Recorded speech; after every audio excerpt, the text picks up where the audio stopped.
네, 김영입니다.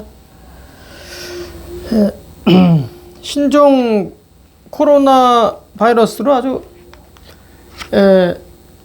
나라가 혼란에 지금 도가니로 빠져들고 있는데,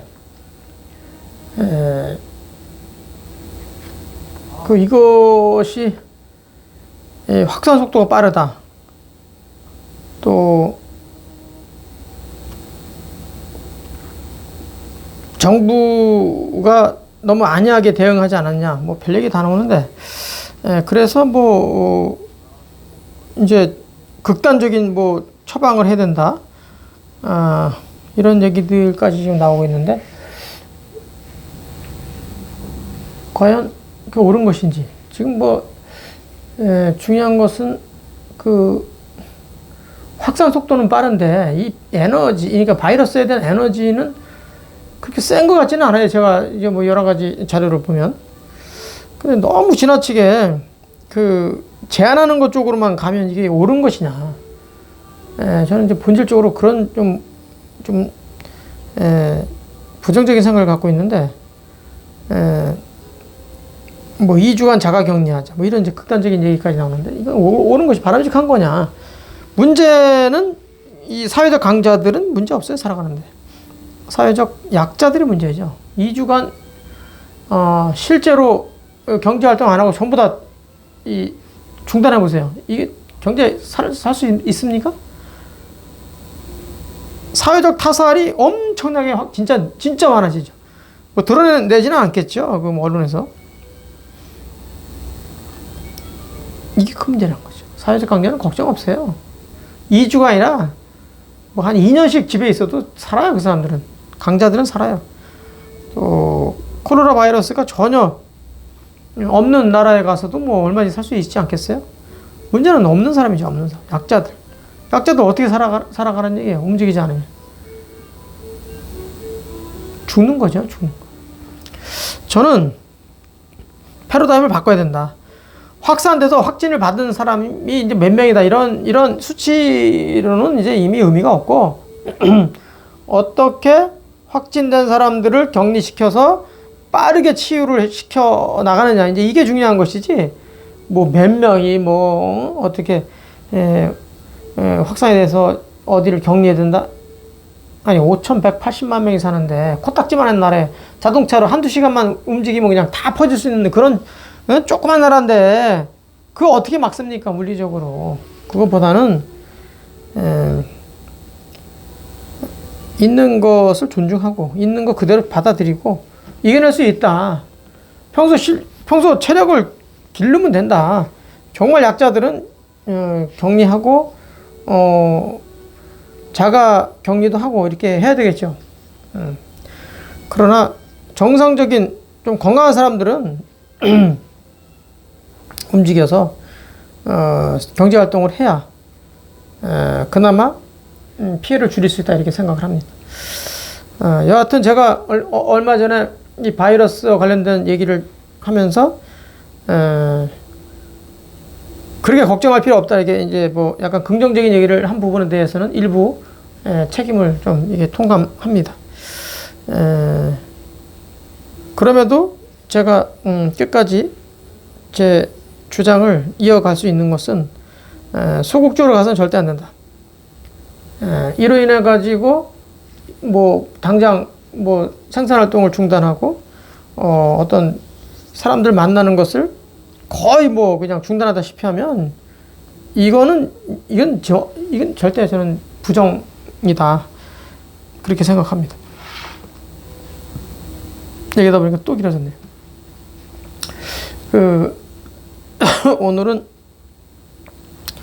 여기 하나 좀 제가 써놨는데, 사람을 수단화하는 거, 그게 부도덕한 것이냐, 이 부분에 대해서 좀 얘기를 좀 해볼까 합니다. 예를 몇 가지 한번 들어볼까요? 희귀 빈혈성 질환을 가지고 태어난 아이가 있었어요. 한 3살, 4살, 그러니까 신혼부부, 얼마 안 된 아이를 하나 낳았는데, 한 3살, 4살 정도 되면서부터 이제 이게 발견된 거죠. 희귀 빈혈증을, 、 그, 、 그, 、 그, 、 그, 、 그, 、 그, 、 그, 、 그, 、 그, 、 그, 、 그, 、 그, 、 그, 、 그, 、 그, 、 그, 、 그, 、 그, 、 그, 그 빈혈증을 가지고 태어난 아이다.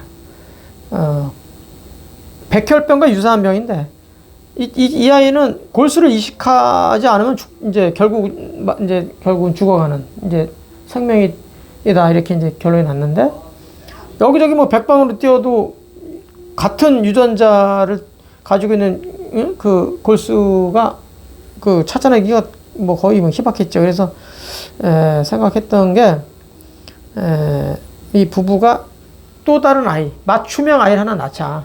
이 아이와 거의 같은 아이를 하나 더 낳자. 그래서 이제 결국 낳죠. 아이를 낳아서 그 아이의 그 골수를 이식을 해서 결국은 지금까지 잘 살고 있다는 이런 하나의 예죠. 우리나라의 아이는 아니지만 어쨌든 뭐 그 이후로 잘 살고 있다는 기록이 있고, 그 두 번째는 동성애 부부인데, 동성애 부부가 이제 게이 부부가 있고 레즈비언 부부가 있잖아요.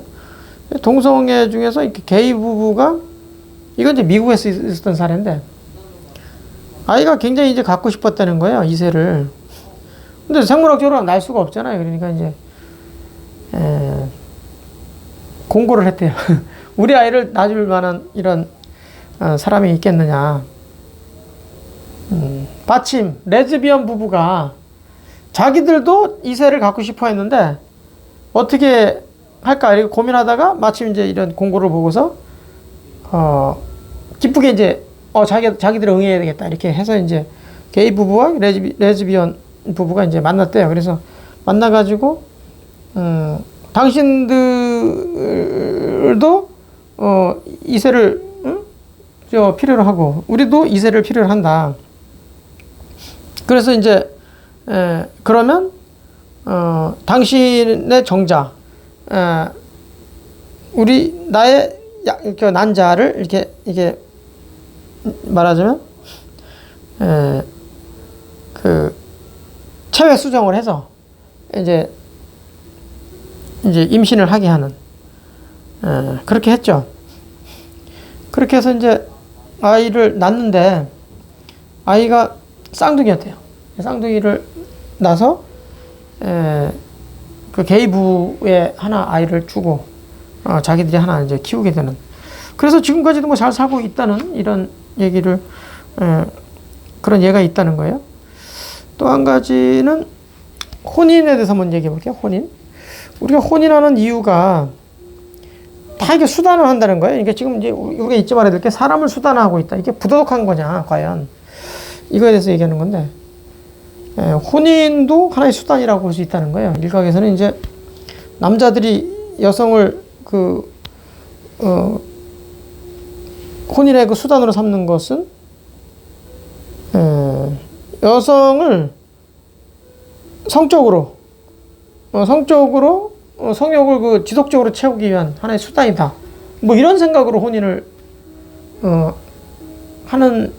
한다고 한다면, 여성은 반대로 그 남성을 경제활동에 필요한 하나의 수단으로 이제 혼인에 응한다는 거죠. 참 묘하지 않습니까? 양쪽 다 그 수단으로 생각한다는 거죠. 그래서 이제 혼인을 하게 되는데,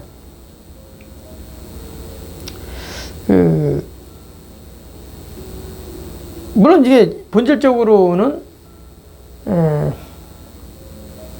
혼인이라는 게 종족을 번식하기 위한 게 본질적인 것이요. 본질적인 거지만, 여하튼 그 과정에서는 이렇게 작용한다는 거죠. 수단으로 작용한다는 거죠. 또 한 가지는 한비자라는 책에 보면, 시집 보내는 아버지가 딸한테 이제 충고하는 이야기가 나와요. 며느리로 시집 가면 이혼을 잘 당한다. 그래서 쫓겨나는 수가 많은데, 그걸 대비해서 딸한테 이제 너는 틈만 나면 끊임없이 재물을 빼돌려서 모아놔라. 틈틈이 네 재산으로 별도로 만들어서 챙겨라. 이런 얘기를 했어요. 언제든지 쫓겨날 수 있다라는 것을 이제 염두에 두고. 그때 이제 딸이 아버지의 그 충고를 아주 성실하게 이행을 해서 틈틈이 챙겼죠. 그랬더니 그 시댁에서는 점점 재물이 줄어들어 가니까 의심을 한 거죠. 그래서 나중에 이제 확인해 보니까 정말 딸이 며느리가 엄청나게 그 재물을 챙기고 있더라. 그래서 이제 결국 그로 인해 가지고 이혼을 하게 된 것이죠. 그래서 쫓겨났는데 친척집에 갔더니 아버지가 그 얘기를 그대로 하는 거예요. 거 봐라. 그래도 그 재물을 챙겨놨으면 다행이지. 안 챙겨놨어 보라. 얼마나 네가 고통스럽겠냐. 뭐 이러면서 이게 말이 됩니까? 그러니까 하나의 수단으로만 활용하면 이제 이런 이제 문제가 생기죠. 이 한비자가 그러면서 이제 관료를 거기다 이제 약간 이제 확대시키는데 관료도 똑같다는 거예요. 관료라는 게 공직자 아니겠어요? 그러니까 공직자들이 업무 수행을, 공직 수행을 잘못하면 잘리잖아요. 파면당하잖아요. 그러면 파면당할 것을 우려해서 파면당하면 우리가 뭐 제대로 된 보상 못 받으니까 그걸 걱정해가지고 틈틈이 뇌물 받고 틈틈이 고급 정보를 취해가지고 재산을 불리는 이런 짓을 하자. 그리고 그렇게 마음 먹고 접근하면 어떻게 되겠냐, 이거. 공직을 수단하는 거로서만 생각하면 이렇게 이제 아주 나쁘게 결론이 이제 날 수 있다는 거죠. 이걸 경계하라고 이제 한비자는 얘기를 했는데, 제가 문제는 이제, 사람을 수단할 수 있냐. 이게 과연 부도덕한 것이냐, 이렇게 주제를 삼았는데, 문제는 수단으로서만 삼으면 이제 문제가 된다. 라고 보는 거죠. 희귀성 그 빈혈증을 가지고 태어난 아이의 그 어떤 불치병을 고칠 수가 없어서 또 다른 아이를 생산해서 그 아이로 하여금 병을 고치게 하는. 이거 수단화가 된 거잖아요, 인간을. 응? 사람을 수단화시킨 거 아니겠어요? 이거 비판받는데 그 속에 수단이 아니라 목적으로 보면 사랑이 그 속에 동반될 수 있다는 거죠. 사랑이 동반되면 크게 문제 삼을 이유가 없겠다, 이렇게 생각을 하고, 동성애 부부가, 게이 부부와 레즈비언 부부가 서로 수단화한 거 아니겠어요? 수단화 됐지만 결국은 양쪽의 부모가 한 아이씩 기르면서 양육하면서 그 사랑을 듬뿍 줘가지고 그 아이가 아주 자유롭게 정말 그 행복을 다 누리면서 산다면 그것 또한 또 문제 삼을 이유가 굳이 없지 않겠느냐, 이렇게 생각한다는 것이고, 혼인도 마찬가지. 혼인도 처음엔 다 뭐 남성이 이를테면 뭐 성욕을 지속적으로 채우기 위한 하나의 수단으로 여성을 맞았다고 하더라도 그 속에 사랑이 이제 나중에 지속적으로 계속 그 개입이 된다면, 사랑으로서 계속 지속할 수 있다면, 여성도 마찬가지로 경제활동을 하는 하나의 수입원으로 이제 남성을 배우자로 맞았다 하더라도 결국 거기에 사랑이 계속해서 개입되고 지속되면 가능하지 않겠냐, 이렇게 이제 보는 것이죠. 한비자에서 말하는 시집도 내가 언제든지 쫓겨나면, 재물을 하나도 챙기지 못하고 쫓겨나면 결국 거지 될 수 있다. 고통이 크게 동반될 수 있다. 그걸 우려해가지고 재물을 미리 챙기다가 그렇게 하기보다는, 그렇게 진짜로 쫓겨나기보다는 정말 그 남편에 대한 애정, 사랑, 이런 것들이 그냥 그 집에서 살아가는 게 하나의 목적이 돼서 사랑이 목적화되면 그게 그 큰 문제 없는 거죠. 거기서 쫓겨날 이유도 없는 거고, 자식 낳고 행복하게 살 수 있다는 것이죠. 그러니까 거기에 사랑이 없었다는 거예요. 그러니까 결국은 수단만 됐고 목적이 없었다. 그게 이제 가장 큰 문제였다. 관료들도 마찬가지 아닙니까? 관료 생활도 내가 언제든지 공직 수행 과정에서 파면되면 거지가 될 수 있다.